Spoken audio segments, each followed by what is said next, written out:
The world's problems are overwhelming. If you can manage one small part of it, then maybe you can start to believe that actually you can manage quite a lot of it.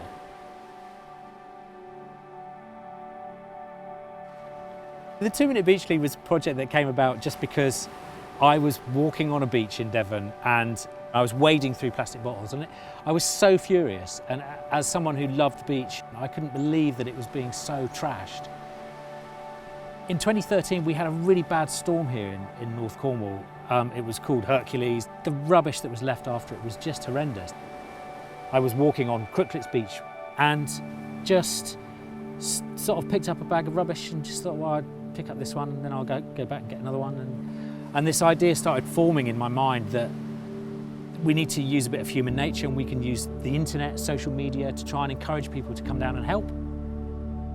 Everybody's got a couple of minutes, you can't refuse it. So the idea was that we'll just ask people for 2 minutes of their time to do a little beach clean. And if we get enough people to do beach cleans in between the big beach cleans, then actually it'll make the big beach cleans easier. And if we get enough people to do it, then actually we won't have to do big beach cleans at all.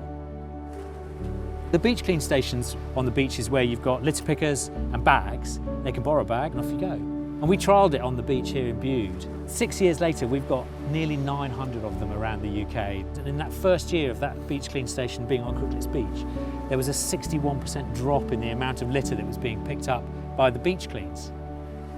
And so the idea that, hang on a second, we've got 900 beaches, and each beach is hopefully resulting in a 61% drop in the litter that's being picked up on those beaches, then we're making a difference. Come on then.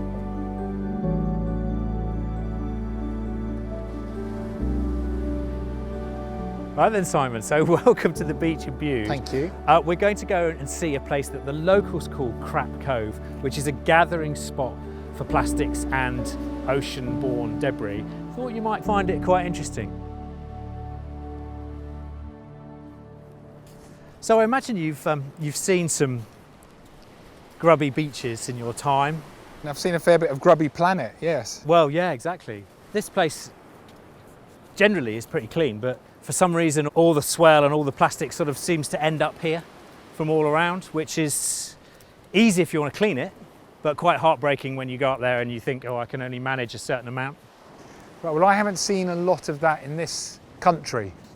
I've seen some really dirty beaches, Yeah. beaches that are rapidly becoming plastic beaches, frankly, and Yeah. which has shocked and deeply upset me, actually. Yeah, I can imagine it would. But I suppose perhaps this year, this summer, having been closer to home, I've seen a bit more of the reality we face in this country as well.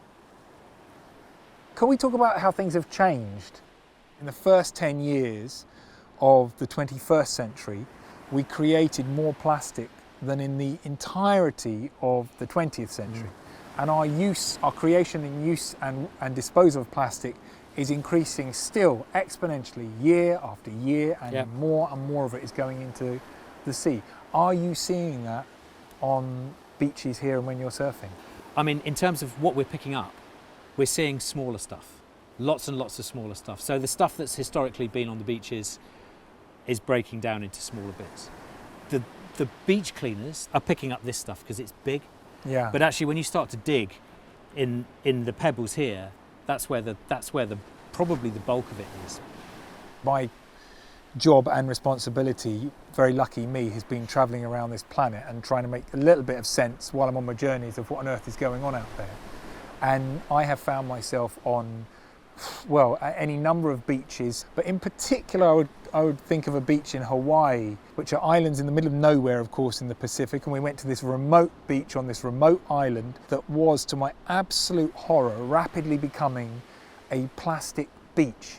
And by that I mean, yes, as you're saying exactly, there was the big pieces of plastic on the surface, but as you started to dig down, you found all these tiny fragments of plastic.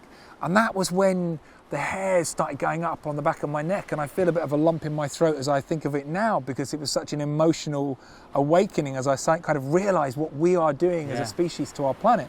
Because of course this plastic does not biodegrade, and it will be transformed in front of our eyes into something that is fundamentally different and I would say a bit poisoned. Well, it is. It's toxic, you know, but because of the nature of its makeup, it's a carbon. Fish are attracted to small bits of plastic, and seagulls are attracted to small bits of plastic because of the nature of the chemicals, that they attract natural pollutants. And actually it smells like food to them, so that anything that eats that, or that anything that eats the fish that eats the small bits, you know, and eventually it will come back to us. And I think every sample of mussels sampled in UK waters has got microfiber in it, you know, and that's terrifying because we eat mussels. That means that we are eating our own mess. Awful toxins entering our body, and we're doing it to ourselves, for crying out loud. Do you think it's a sort of fundamental problem with human psychology? I've been with indigenous people in incredibly remote parts of the world. I remember being with the Kogi people in a very remote part of Colombia. They're very spiritually connected with Mother Nature and the land. And yet we went with them to see a power station that was a long distance away, and they stopped and they bought some plastic water bottles. And then after they'd finished drinking one of the bottles, the plastic sort of film that was holding the bottles together, I saw one of them just chuck it away. I was like, oh my goodness, I couldn't believe it. And I sort of went over to pick it up in a bit of a huff and stormed over. And then we had an anthropologist with us who was looking after them and protecting them from us. And he said, oh, I think they knew I would pick that up. And I thought, oh my goodness, isn't that the problem? Yeah. We all think somebody else is going to clear Somebody up else is after going to us. sort it out. Yeah. How do we change that? How do we God, change that mindset? I don't know. We try and understand what makes us human. These are fundamental human traits, aren't they? That we're too lazy to deal with stuff. You know, we want to get on with the exciting things rather than dealing with the rubbish. And we just need to learn. We need to learn what we're doing. People don't see the consequences of their actions generally, do they? And we are quite disconnected from where our stuff comes from and where it goes after we finish with it. And I've met, for example, this very bemused village lady on an island off the coast of Kenya near the Somali border, and she was so baffled about where is all this plastic rubbish coming from. And there they were picking up flip-flops by the 100 every day.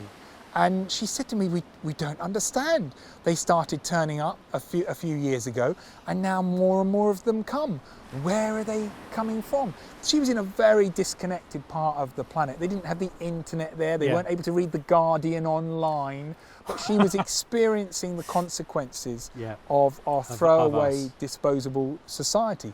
And just as a little bit of hope in the situation, her community was actually gathering up the flip-flops and moulding them into art projects, like creating an enormous dolphin and an elephant and selling them to art galleries. It was brilliant and beautiful.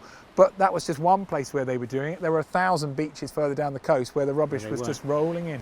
Having seen some of the things that you must have seen on your travels, do you manage to keep a kind of positive spin on it? Or how do you cope personally with seeing all this stuff? I'd say with varying degrees of success is how I cope. I suppose I never want to be unaffected by it, and I get very emotional about it actually sometimes. The more so, the more humans are involved in it. I do get angry, I do cry a bit when I see something horrific, definitely, but I still like to think we're not quite at the brink and we could pull ourselves back, but my goodness, we're getting close. How do we come back from that? Because as an individual, what can we do? Is it possible, is it in our power to do anything about this stuff? We are fantastically powerful, actually. Together, collectively and individually, we do have a lot of power, not just through the internet, of course, but through how we spend our money, through how we vote, through the causes and the issues that we get behind and we promote and we support. So yes, we do have a lot of individual and collective power, and I think we should be using that more deliberately and with more understanding and focus. Yes, it can be not buying the vegetables that are unnecessarily wrapped in plastic, but can also be on a more fundamental level saying we don't want to go on like this. The companies that are creating a lot of this stuff don't want to be doing it. They're just trying to make money and feed their employees' families as well. We need a more focused community national response to it. There has been some talk of people putting filters through the sea, of projects to sieve out plastic from the ocean. And whenever I've heard that suggested or people have said it to me, I just think it's inconceivable to me that anything we can create as humans could possibly deal with the scale of the amount of plastic we have put into our seas. Yeah. We cannot sieve it out. We've got to stop it from going into the sea and into our soil in the first place. Everybody wants to carry on as they were. Yeah. And hope that someone else will sort it out for them, you know. And whereas, you know, my project is, well, hang on a second, we've got to get everybody on board with this. We know that plastic emits climate change gases. We know that this is a climate change problem as well as just a pollution and plastic problem. And yet the corporations, they're piling their money into petrochemicals, which is plastic. And, you know, they're selling us this idea that recycling is good because it allows them to keep making stuff. And actually recycling is not the answer. We've just got to stop using it. You know, don't use it. Then if you don't use it, it won't exist. Let's get back to, you know, where we come from. Valraven produce bags out of 12, I think, of bottles like this. So actually there are uses for it, and there are people that are trying to do good. When people actually see, okay, this is made from recycled plastic bottles, it has a value. That is so much better for us and our planet than something that's just been made from raw petrochemicals. For generations now, we've all been told you can do anything, be anything, have what you want, consume what you want. And actually now I think we need to get to a more sustainable model where we're buying more thoughtfully, we're buying stuff that actually lasts, that does a proper job for a proper period of time and isn't chucked away after a day, a week, a month, a year. And I hope that's the direction of travel that we're going in. But if it's not one that we as the public direction go to, then yeah, I absolutely think the government should be leading and guiding us on that, because that's what leadership should be about. We need a greener, better future that's more sustainable. I believe that we have power as consumers because this is a consumer society, and if we decide that we don't want it, then it won't be available. But then you've got a massive job of educating a huge number of people who love to get fast fashion items and who love to get cheap clothes, and they have little value because they are so cheap, but just they're good because they're new. Whereas actually, hopefully people like you and I will buy things because they're made to last. You know, I've got a pair of socks on that are called Long Last socks, and they last for years, and they're made of wool, it's sustainable, and they're just really beautifully made. The sad thing is they are quite expensive. So but better than buying 10 pairs of rubbishy ones that are going to wear through every week or so. Having learnt a bit about what you're doing and why you do it, I would just like to say that I really want to sign up myself. I really want to do it myself. I really want to encourage people watching this to log on to your website and get involved and do it as well, because it's a brilliant idea and it's a real necessity. I think it's almost a requirement, because we need to reclaim our seas from the rubbish. We need to recognise what the problem is. We all need to get in touch with it and understand that this stuff is all of our consumption and creation, and we're all responsible for it whether we know it or not. And we all need to be involved in picking it up and stop it from going in the sea in the first place.